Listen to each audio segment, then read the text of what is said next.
Allô tout le monde, ici Nathalie Tarologue. J'avais le goût aujourd'hui de vous montrer les bâtons de fumigation que je me suis fabriqués. Il n'y a pas juste la sauge avec laquelle on peut faire des bâtons de fumigation. Alors ce que j'aime faire, moi oui, je vais prendre des choses de mon jardin. J'ai une haie de cèdre, du tuya.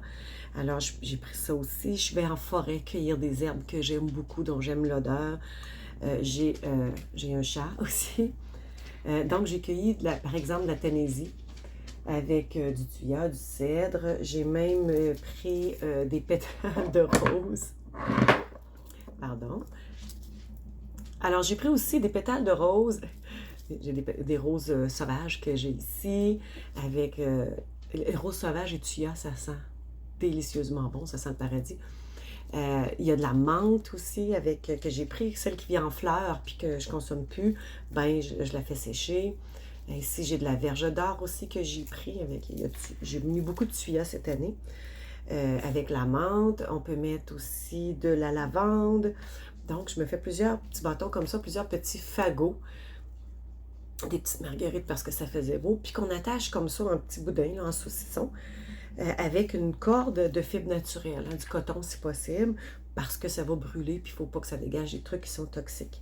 Naturellement, quand on utilise les bâtons de fumigation, on les utilise dans un espace qui est bien aéré, hein, parce que ce qu'on fait, dans le fond, c'est qu'on l'allume. On met le feu, on l'allume. Ensuite, on souffle dessus et on le laisse se consumer, ce qui va faire une fumée, ce qui va dégager une fumée. Et on peut se passer autour de soi, d'une pièce, d'un espace, mettre une assiette en dessous parce que c'est sûr que les cendres vont tomber. Mais il faut faire ça dans un endroit qui est bien aéré. Alors, je vous invite à en fabriquer pour vous. On peut regarder les propriétés des herbes au niveau de la protection et tout ça, mais peu importe. Moi, j'y vais souvent avec ce que j'aime, avec ce qui m'attire. Je me fie à mon intuition, je me promène, je sens, je touche, j'aime les textures, je cueille, je me fais des petits fagots, on fait une cueillette qui est quand même éco-responsable, dans le sens que je ne vais pas tout partir avec une talle de verge d'or ou de Tennessee. On en laisse, on accueille un sur quelques-uns, on en laisse pour les autres, pour la nature. Donc, et c'est ça, puis on se fait des petits fagots, puis c'est une activité qu'on peut faire facilement en groupe, en famille. Et on se fabrique nos petits bâtons. Puis ensuite, une fois qu'ils sont faits, on les accroche pour les faire sécher. Attachez-les très serrés parce qu'en séchant, et là, je vais utiliser un mot que plusieurs Québécois connaissent, ça ratatine. Donc, ça se compacte. En séchant, ça rapetisse. Donc, des fois, si c'est pas attaché, c'est serré. Il y a des morceaux qui vont se détacher. Donc, on les attache serrés. Au besoin, on peut repasser une petite corde quand c'est bien séché. On les attache, moi, tête en bas. Je les laisse sécher.